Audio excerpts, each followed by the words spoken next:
Live from New Delhi, you're watching DD India News, India's voice to the world. I'm Tanvi Taneja, coming up in the next hour. Several parts of Tamil Nadu, Andhra Pradesh and Puducherry continue to receive heavy rainfall as Cyclone Ditwah inches closer to the Indian coast. New Delhi continues Operation Sagar Bandhu to assist Colombo.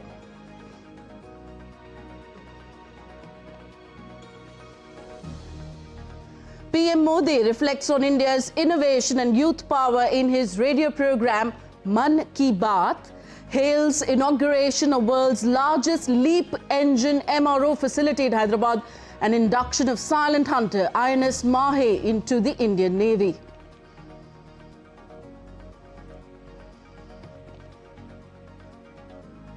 Ukrainian delegation heads to the U.S. for peace talks after the lead negotiators exit. President Zelensky hopes for a dignified end to the conflict. AI tools help consumers drive a surge in U.S. online spending on Black Friday, recording $11.8 billion in sales, up from 9.1% last year.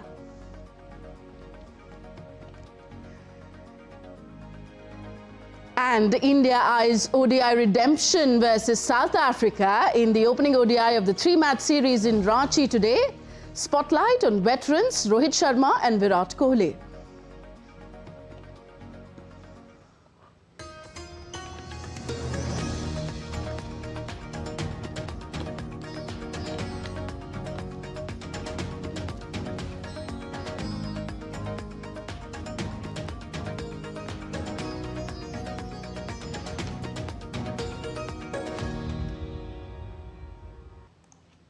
So first, updates of Cyclone Ditwah. It has exited Sri Lanka, but its aftermath has been devastating, with 193 people confirmed dead and 221 remain missing, according to the Disaster Management Center. Massive flooding and landslides affected nearly 1 million people, leaving over 104,000 homeless in shelters. Flood alerts continue for the Kelani and Mahaveli rivers, while 206 roads, 10 bridges, several rail lines damaged. Power crews are restoring electricity. President Anura Kumara Dissanayake declared a state of emergency on Saturday to respond to the widespread devastation, with the death toll rising to 193, with 228 still missing. The Disaster Management Center said that over 7.74 lakh people across all 25 districts have been affected, while over 1 lakh are sheltered in 798 relief centers. Search and rescue operations are continuing despite heavy rain, damaged road networks and prolonged disruptions to power and communication services. India has begun repatriating Sri Lankan citizens stranded in the country, with the High Commission of India in Colombo coordinating evacuation flights by the Indian Air Force and the commercial airlines.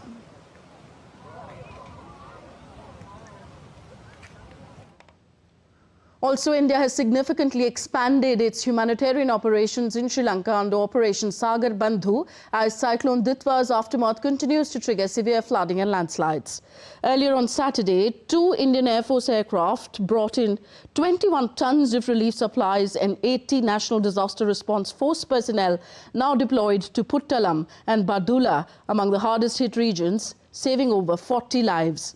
From INS Vikrant, 2 Chetak helicopters have joined Sri Lankan Air Force teams in search and rescue missions, completing multiple sorties to pull stranded residents to safety.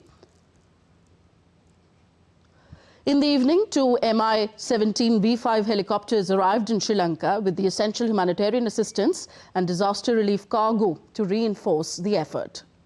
Meanwhile, an Indian Air Force C-130J aircraft landed in Colombo at 10 in the morning Sunday, carrying NDRF relief material. The same aircraft will evacuate stranded Indian citizens on its return flight.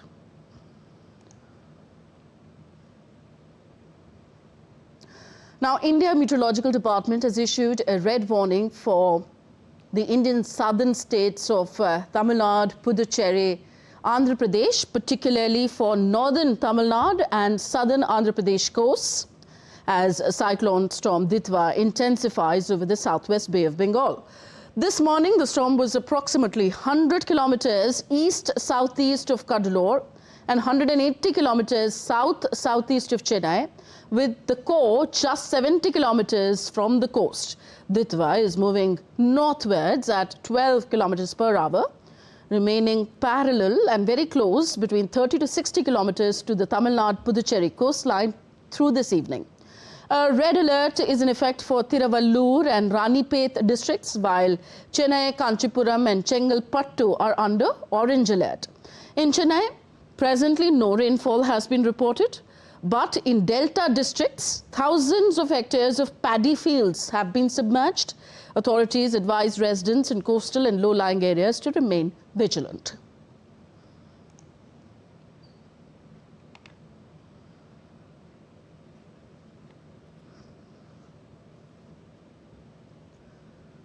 And DD India's Jay Singh joins us from Chennai for more on Ditwah's updates. Jay, the Met Department has issued a red alert and also an orange alert in some parts of the southern states because of Cyclone Ditwah. What exactly does this mean? Well, as of now, there is no rain activity. The rain has almost stopped, but at the same time, the wind has gained speed. It is very gusty here. However, by this evening, the outer band of the Cyclone Ditwah is expected to come very close to the shores. However, the Met Department has in its latest weather bulletin says the red alert almost stands withdrawn and only light to moderate rain is expected till 4 p.m. After 4 p.m. it will be further updated. There is no loss of life so far in either Tamil Nadu or Puducherry or Karaikal, and there is crop damage over 51,000 hectares of paddy fields in the Delta region, and in the Nagapattinam district, which has received most rain, the salt pans are also submerged. Okay, Jay, what more can you tell us about the precautionary measures that have been taken by the government in the face of Cyclone Ditwah?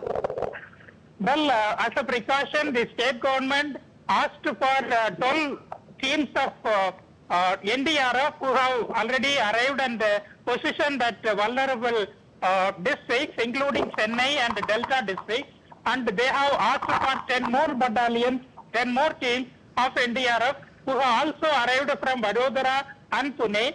They are also ready to take on any challenge whenever such a situation arises. In addition, 16 teams of SDRF, their state counterparts, are also put in place. However, the requirement has not come on any significant scale. There is no major news of any damages except falling of trees and submergence of some areas which are inundated. Okay. Jay, the Cyclone Ditwah was expected to make landfall early on Sunday, but that has not happened so far. Do we have an assessment when Cyclone Ditwah will, cross the Indian coastline, and when is it expected to retreat from the southern states?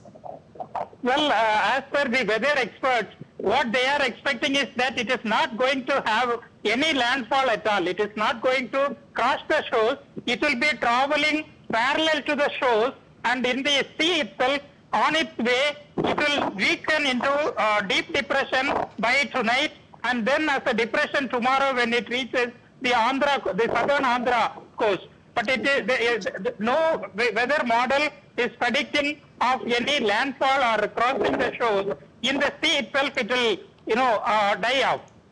Okay, Jay, what are the do's and don'ts for people living in low-lying areas? Have any advisories been issued? Yes, advisory has been issued on the basis of the weather bulletins that have been issued from time to time for people to remain indoors and not to come out unless there is an emergency, a pressing need. And fishermen have been asked not to venture into the sea. Today, as it is a holiday for schools and colleges, no specific instruction has been given to educational institutions. However, as there is no rain, since this morning in Chennai, the sky is very cloudy but very bright, and people have started coming to the iconic Marina Beach, and the children have come out to play on the street. Okay, thank you very much, Jai Singh, for all those updates. Just a few kilometers away, and as you say that if it will move parallelly to the shoreline, of course, the damage would be less, isn't it? Yes, exactly. Okay, thank you very much for all those updates. Thank you very much, Jai Singh, for reporting from the Chennai region. Moving on now. Prime Minister Narendra Modi addressed the nation in the 128th edition of his monthly program Mann Ki Baat on Sunday. During the program, Prime Minister Modi highlighted the inauguration of the world's largest LEAP engine maintenance, repair and overhaul MRO facility and the induction of Indian Navy's newest anti-submarine warfare ship INS Mahe. Further, he urged citizens to celebrate festivals with the spirit of vocal for local. With Christmas and New Year shopping beginning soon, Prime Minister Modi emphasized on buying only what is made in India and selling only what carries the hard work of fellow Indians.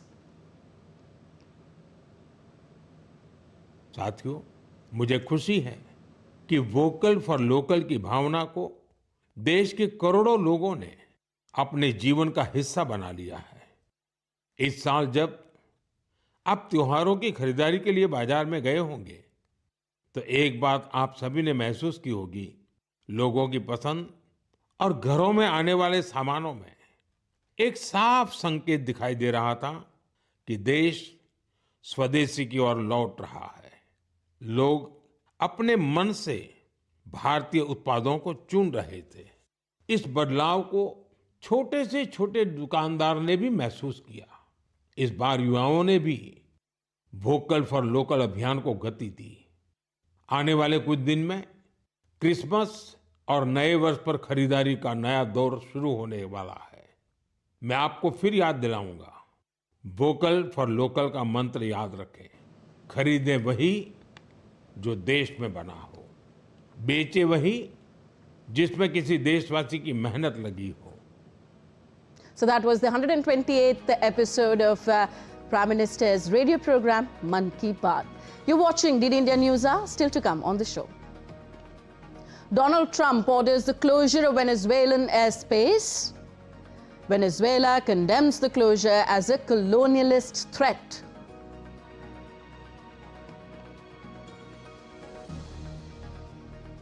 Refuting the rumors about Imran Khan's death, Pakistan Tehreek-e-Insaf lawmaker Khurram Zishan says Imran is alive but is being pressurized to leave Pakistan.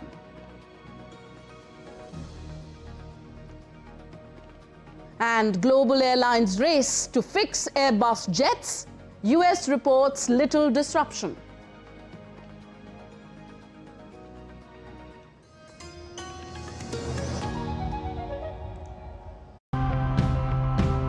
For the longest time, we treated the Earth's resources as endless. But now the real challenge is to rethink how we use what we already have. Because how we manage the environment's resources will dictate our chances of survival.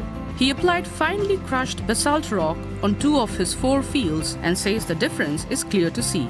It's like a window of opportunity. For every hour we are working with this project. The pumped groundwater is first filtered. Then it goes into a tank and is filtered again. After that, it is collected in this tank where people can access it. We have been making handicrafts from banana plants for quite some time now. Currently, we produce around 30 products.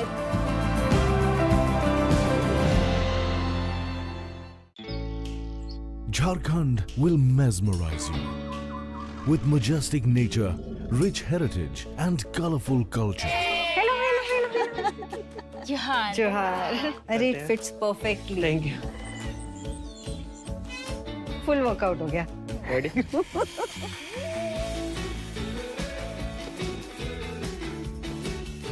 Postcards from Jharkhand on National Geographic.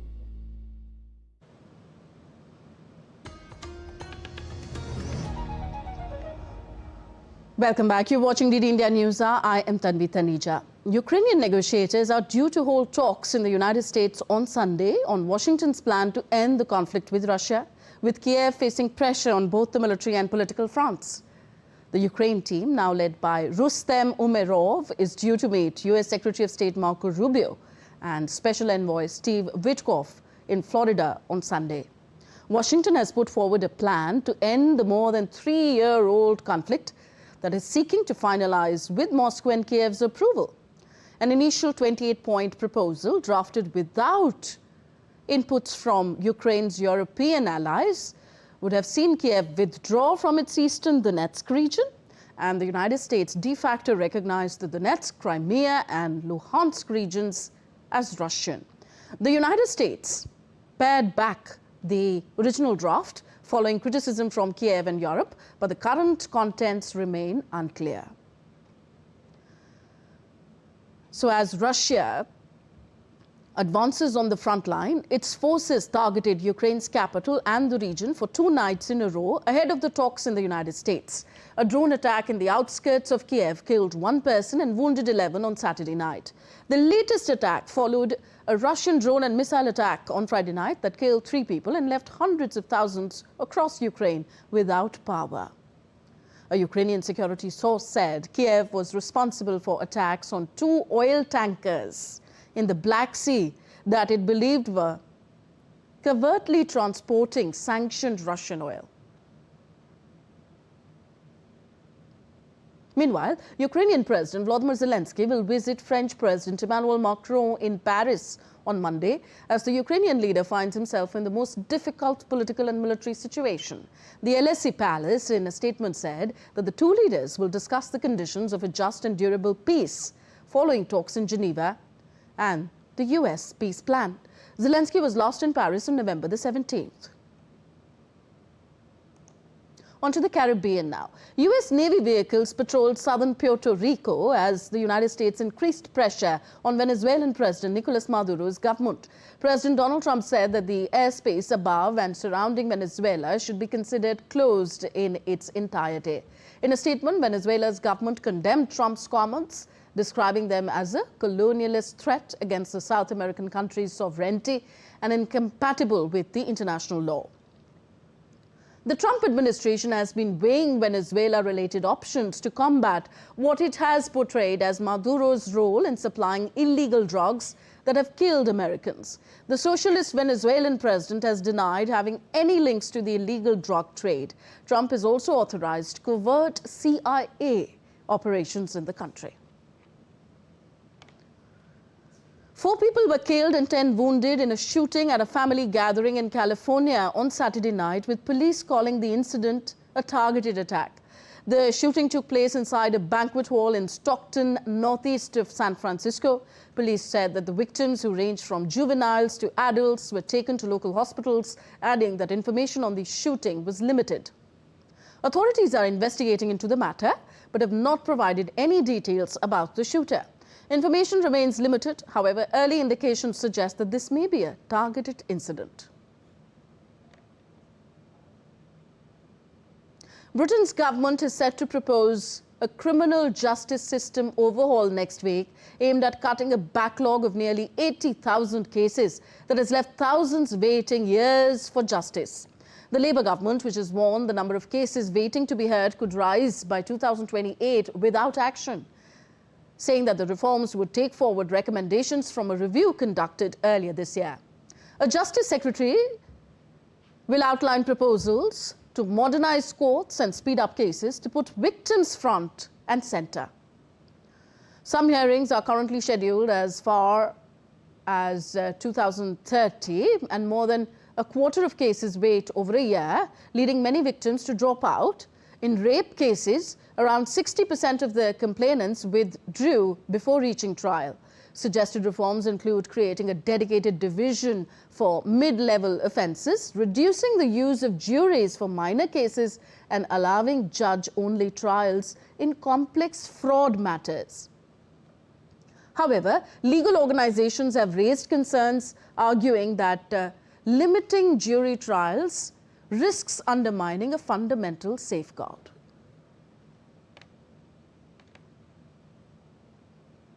Voting began in Kyrgyzstan's parliamentary elections today. The poll comes amid growing concerns over shrinking democratic space and tightening control on dissent. Polling opened early Sunday in Kyrgyzstan for parliamentary elections, expected to consolidate power among allies of President Sadir Japarov. Once Central Asia's most democratic country, Kyrgyzstan cracked down on political and media dissent in recent years. Kyrgyzstan remains a key ally of Russia, maintaining close security and economic ties within the region. Switzerland is voting on Sunday on two national proposals that have sparked wide debate across the Alpine nation. The first proposal seeks to replace the current men-only military draft with compulsory civic duty for both men and women. The second calls for imposition of a 50% inheritance tax on fortunes over 50 million Swiss francs, raising billions for climate action. Recent polls show neither measure is likely to pass, but both have drawn strong views across the country. The government and parliament are urging voters to reject both proposals, warning that they would be costly and could harm the economy. Hondurans also will go to the polls on Sunday to vote in a tightly fought presidential election, beset by the heated accusations of fraud in one of Latin America's poorest countries. Residents will arrive at the polls to vote in an election that remains a toss-up, with polls showing Nasri Asfoura of the Conservative Nationalist Party setting a benchmark in the election. Whichever candidate wins, a simple majority will govern the country between 2026 and 2030. In addition to the president, voters will elect all 128 members of the Congress and thousands of local officials. U.S. President Donald Trump weighed in on Honduras's tightly contested presidential race, backing Asfoura, saying he can work with Asfoura to counter drug trafficking cartels. More from South America. Migrants seeking passage through Peru remained stranded at a border crossing in Arica, Chile, as they attempt to leave the country following a Chilean presidential frontrunner's vow to expel undocumented migrants. On 20th of November, Chilean presidential candidate Jose Antonio warned that illegal migrants must leave in the coming months or they will be detained or expelled when he comes to power. The comment sparked the arrival of at least 100 foreigners, mostly Venezuelans, at the border seeking to cross into Peru. On its part, Peruvian President Jose Herri said that the country will declare a state of emergency along its border with Chile. The state of emergency will generate tranquility before the risk of migrants entering without authorization. Chilean government authorities ruled out any change in migration flows at the northern border amid the tense situation resulting from Peru's decision to protect its border. Colombian authorities raised the alert level from the Puré volcano from yellow to orange on Saturday, following a surge in seismic activity and changes in volcanic behavior. However, the Colombian Geological Service said an eruption is not confirmed as imminent. Observations showed an increase in the frequency and energy of earthquakes, along with gas and ash emissions rising more than 1,000 meters. Officials continue to monitor the situation closely and urge nearby residents to remain alert. Puré last experienced a major eruption in 1977, and since 1827, at least 14 smaller eruptions have been recorded, making it one of the most active volcanoes in the country. Shifting focus to the Asia-Pacific now. Refuting the rumors about former Pakistan president's death, Pakistan Tehreek-e-Insaf PTI Senator Khurram Zishan said that Imran Khan is alive and currently lodged in the Adiala jail. He added that Imran is being kept in isolation as a tactic to pressure him into leaving Pakistan. Senator Khurram, who is affiliated with Imran Khan's party, said that the regime in the country is threatened and scared of Imran Khan's popularity, which is why they have not allowed any pictures or videos of him to be released. Earlier this week, several social media handles from Afghanistan claimed that Imran was murdered inside Rawalpindi's Adiala jail. The rumors have coincided with the Pakistani authorities not allowing Imran's sisters to meet him for the past 3 months despite court orders. The issue has put Pakistan on the boil, with hundreds of PTI workers staging a sit-in protest outside Adiala jail, demanding access to the former Prime Minister and the proof of his life. Rumours जो उनके बारे में फैलाई गई थी, उनका हमें कम से कम इतना बताया गया, गारंटी दी गई है कि he is fine, he is in Adiala and he is okay, alhamdulillah. Yeah. In Indonesia, the death toll from floods and landslides triggered by prolonged cyclonic rains in Sumatra has risen to 303, with 279 people still missing. Around 80,000 residents have been evacuated, while hundreds remain stranded in 3 provinces. Helicopters are delivering aid as landslides have severed roads and communication lines, particularly in North Sumatra. Military reinforcements will arrive Sunday to assist relief efforts. In southern Thailand, across the Malacca Strait, flooding has claimed 162 lives. Torrential rains linked to a rare tropical storm in the region have affected Indonesia, Malaysia and Thailand for over a week. Rescue and recovery operations continue in both countries. Hong Kong began 3 days of mourning after a devastating high-rise blaze at Wang Fuk Court that killed over 128 people and left 200 missing. Hong Kong is observing 3 days of mourning, with flags lowered and public events toned down as families wait for news of loved ones still missing. Hundreds gathered in silence as Chief Executive John Lee, an official, stood in remembrance, offering prayers for the 128 people who lost their lives. In neighborhoods across the city, people have lit candles, placed flowers outside the burnt buildings and comforted grieving survivors. Support centers have been set up to help families identify victims and provide emotional care. And on to business updates now. Air India has successfully completed the reset of over 90% of its operating A320 family aircraft that were impacted by the European Union Aviation Safety Agency and Airbus's requirement for a software realignment. Air India expects to cover the entire fleet within the timeline prescribed by the EASA, with safety remaining their top priority.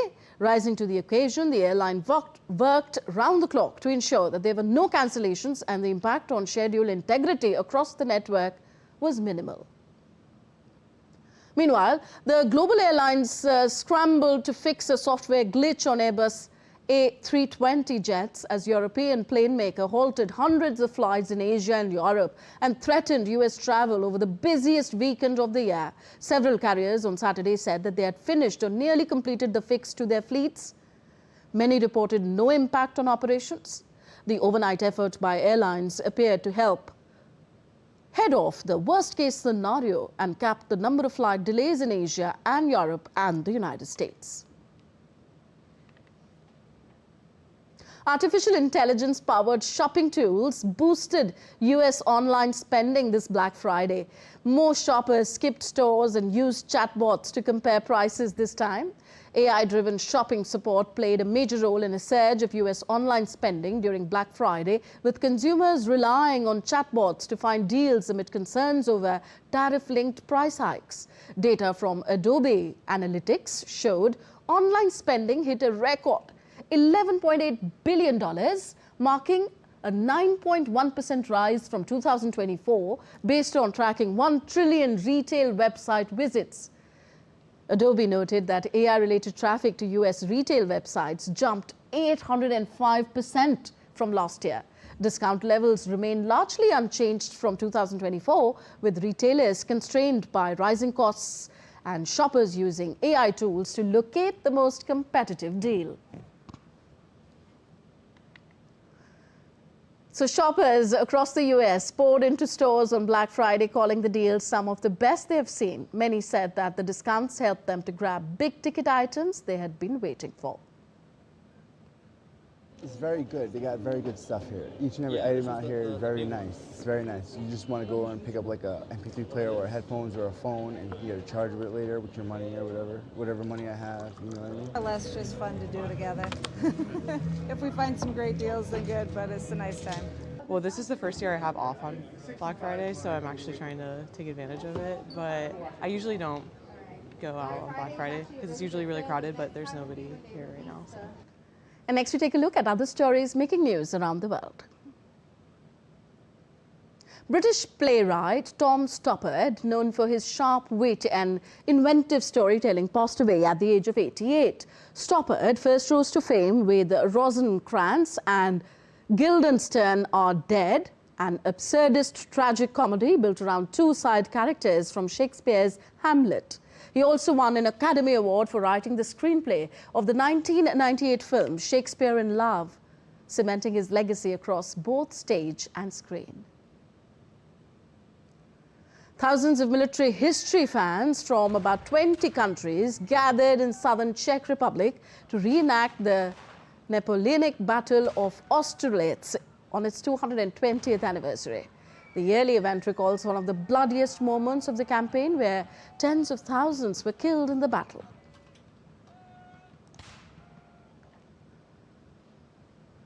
North Korean leader Kim Jong-un attended an event celebrating the 80th anniversary of the country's Air Force on Friday.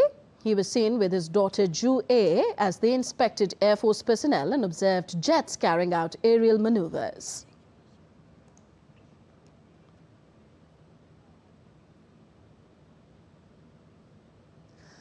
The Mahatham Angkalaram temple in Thailand's Hat Yai is now covered in thick mud and debris after a week of deadly flooding, but monks and novices have already begun cleaning and restoring the sacred site. Hat Yai recorded 13 inches of rain last Friday during 2 days of intense downpours, its highest single-day rainfall in 300 years. You're with us on DD India News Hour, still to come on the show. An all-party meeting convened in New Delhi ahead of the winter session of Parliament beginning Monday. Thailand's Foreign Affairs Minister visits India to strengthen strategic partnership and civilizational ties. And India remembers the father of radio and wireless communication, Sir Jagadish Chandra Bose.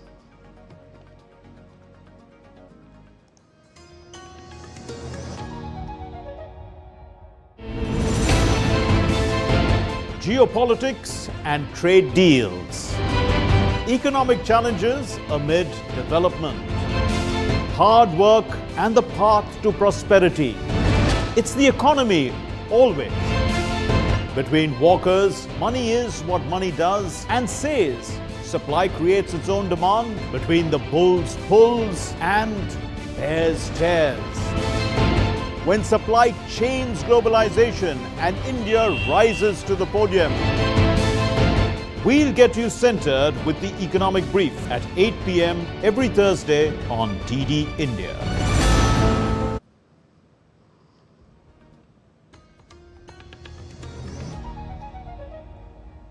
Welcome back. You're watching DD India News Hour. I'm Tanvi Taneja. A reminder of the headlines we are following at this hour. Several parts of Tamil Nadu, Andhra Pradesh, Puducherry continue to receive heavy rain as Cyclone Ditwah inches closer to the Indian coast. New Delhi continues Operation Sagar Bandhu to assist Colombo.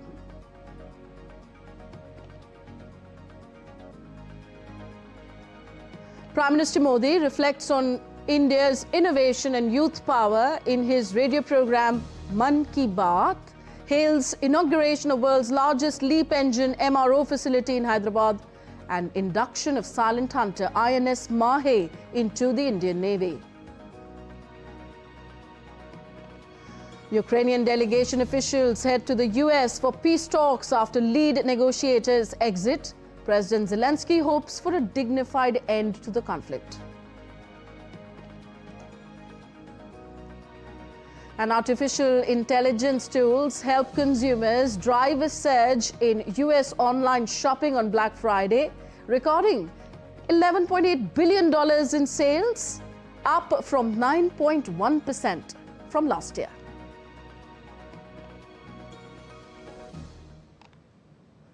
Updates from India next. The winter session of Parliament is scheduled to begin on December 1st, running until December 19th, 2025.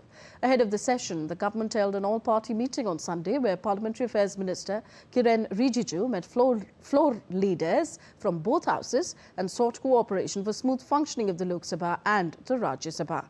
Rijiju urged opposition parties to actively participate and contribute to the proceedings, aiming to create a vibrant parliamentary system. The session will cover several important legislations, including bills on nuclear energy, higher education, corporate law and the securities market. It will also feature a full-day discussion on Vande Mataram to mark 150 years of the national song, highlighting the historical significance of verses removed in 1937 and their connection to the partition of India. The session will also see debates on contentious issues, including the voter list revision exercise in 9 states and union territories.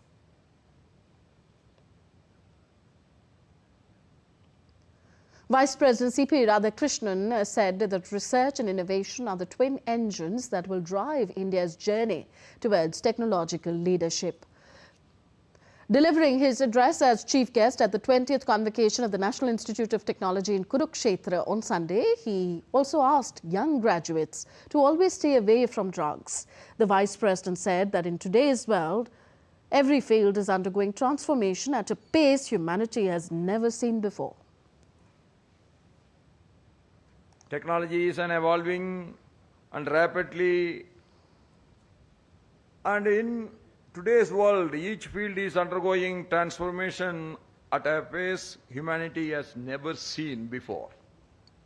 Technology today has become a powerful enabler that is reshaping industries, redefining innovations, and reimagining the way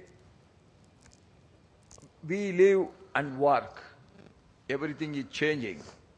The graduates of NIT Kurukshetra, you are well positioned to innovate ideas which can be amplified through technology to create real world impact.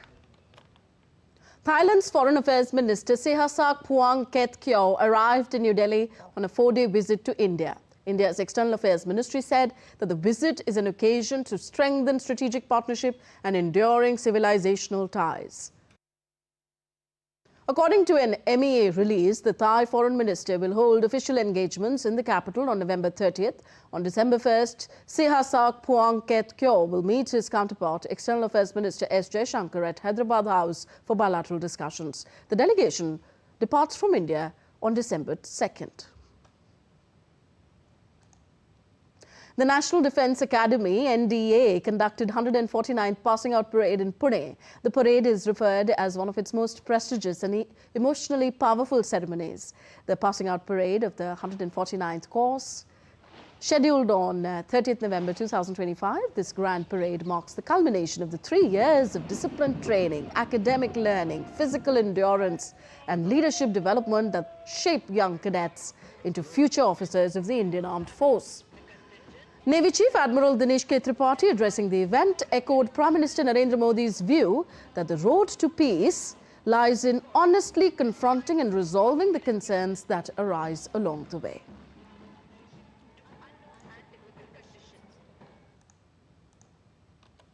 Our Honourable Prime Minister, Shri Narendra Modi, has said, the path of peace also goes through path.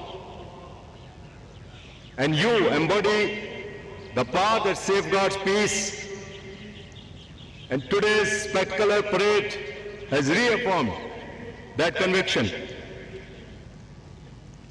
Your unbridled josh, impeccable turnout, smart drill, and impressive march past truly reflects the exemplary standards that have defined this academy for over 75 years.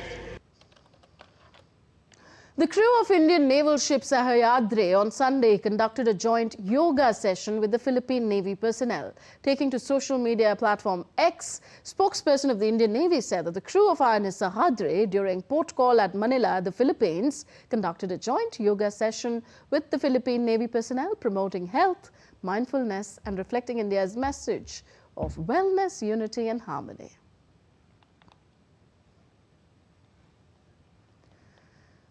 30th November marks the birthday of, 30th November marks the birth anniversary of Indian physicist pioneer Sir Jagadish Chandra Bose, a man whose quiet genius lit up the invisible waves of radio and the silent pulse of plants. Born on this day in 1858, Bose bridged worlds no one dared to connect before. Making the first wireless signal transmission and reception, Bose also invented the first semiconductor device called the Galena crystal detector. Did India's Sujata Lochab file this report on India's father of radio science? Jagadish Chandra Bose was one of the earliest modern Indian scientists, and his work brought together physics, biology and deep nationalism in a very quiet, powerful way. Jagadish Chandra Bose was born on 30th November 1858 in Mymensingh, now in Bangladesh, then part of the Bengal Presidency.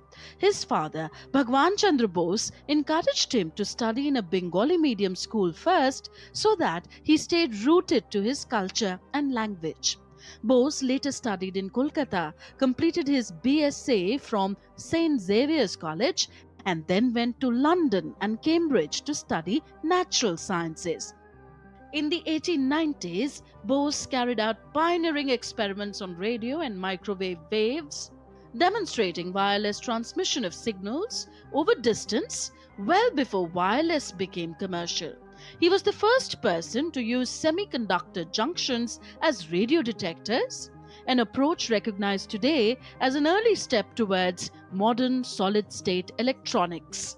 For his work on wireless transmission, the University of London awarded him a Doctor of Science degree in 1896. Later, the global engineering body IEEE honored him as the father of radio and wireless communication. But Bose didn't stop at physics. He turned to living beings, especially plants, to ask whether life is unified across all organisms. He invented a device called the crescograph, which could measure tiny movements and growth in plants, things invisible to the naked eye. Through experiments that measured tiny electrical and mechanical responses, he showed that plants respond to stimuli like light, heat, chemicals, and injury, and that these responses have an electrical basis. Because of this pioneering work, he is often credited with showing that plants also have a kind of life response, changing how humans looked at the plant world. On his 60th birthday, 30th November 1917, Bose founded the Bose Institute in Kolkata, describing it as a place for advancing science and spreading knowledge. Bose was elected a Fellow of the Royal Society in London, one of the highest honours in the world of science, making him one of the first Indians to enter that reputed circle. Government science agencies describe him as the founder of modern scientific research in India, noting that he laid the foundations of experimental science in the country. Today, the Government of India continues to celebrate Bose's work in radio science and plant physiology, and institutions under the Department of Science and Technology carry his name forward for new generations of scientists. The Kashi Tamil Sangamam 4.0 will commence formally with an inaugural function on 2nd December 2025 at Varanasi's Namo Ghat with the theme, Let Us Learn Tamil, Tamil Karkalam.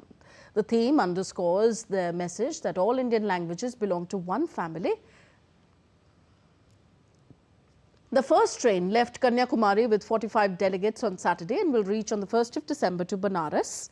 The initiative celebrates the civilizational links and timeless bonds between Tamil Nadu and Kashi.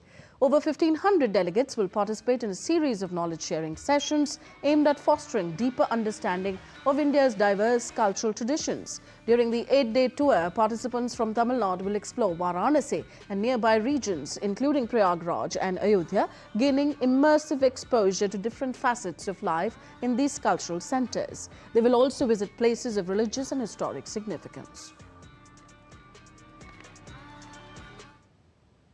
And next we take a look at other stories making news in India. In Srinagar, Jammu and Kashmir, a national taekwondo referee and refresher seminar was held, bringing together instructors, referees and emerging athletes. The program focused on updated international rules, technical discipline and practical training.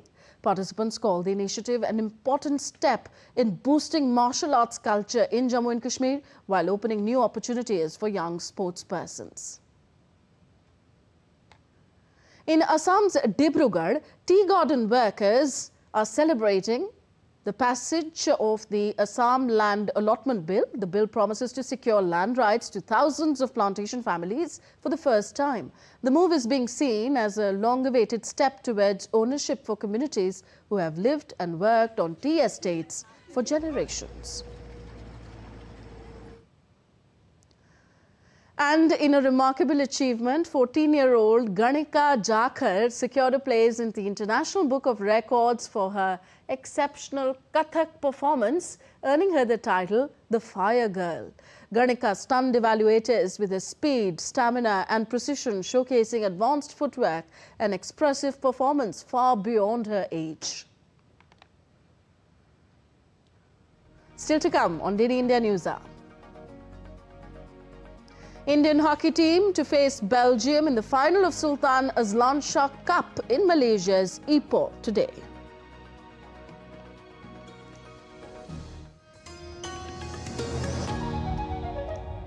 Can the U.S. launch a bombing campaign against Iran? The Philippines vessel suffered structural damage. The saga of child sexual abuse is the United States China's debt trap strategy.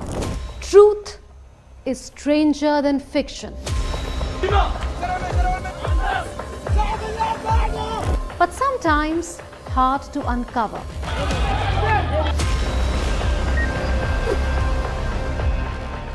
Trust us to tell the truth, unadulterated and pure, of every story that matters to you.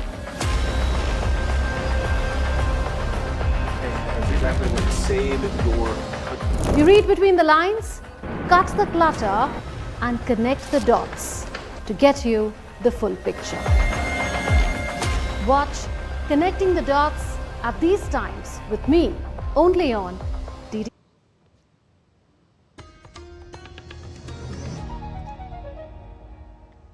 You're watching DD India News Hour. I am Tanvi Taneja. Time now for the sporting action. First updates from hockey. The Indian team will face Belgium in the Sultan Azlan Shah Cup final in Ipoh, city of Malaysia today. India entered the final in an emphatic fashion after beating Canada by an overwhelming 14-3 scoreline in their final group stage match. Defender Jagadish Singh was India's leading scorer with 4 goals. The Indian team, who returned to the tournament after a gap of 6 years, became the first team to qualify for the final. On the other hand, Belgium remain unbeaten in the tournament. In the league match, they defeated India 3-2. The tournament, which featured 6 teams in a round-robin format, will see the top 2 teams battle it out in the summit clash.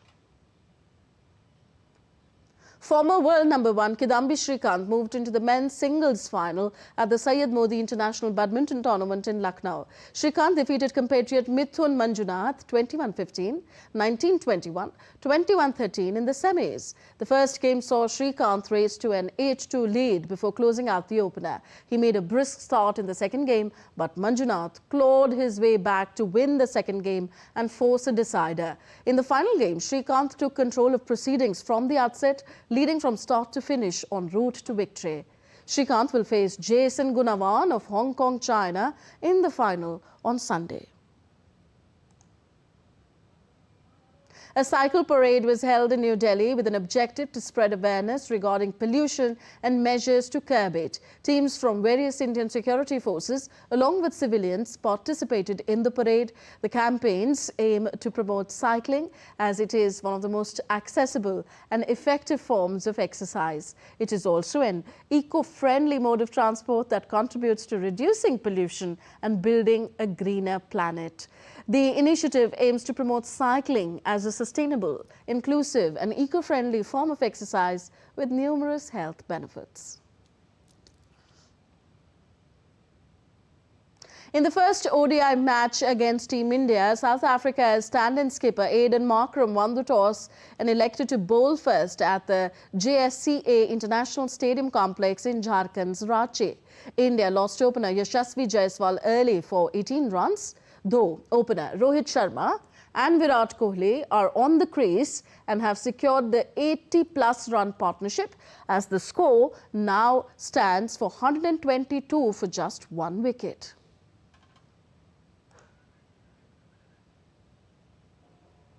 And DD India's Narayan Singh joins us live from New Delhi on the match. Narayan, both Rohit Sharma and Virat Kohli batting like $1 million there.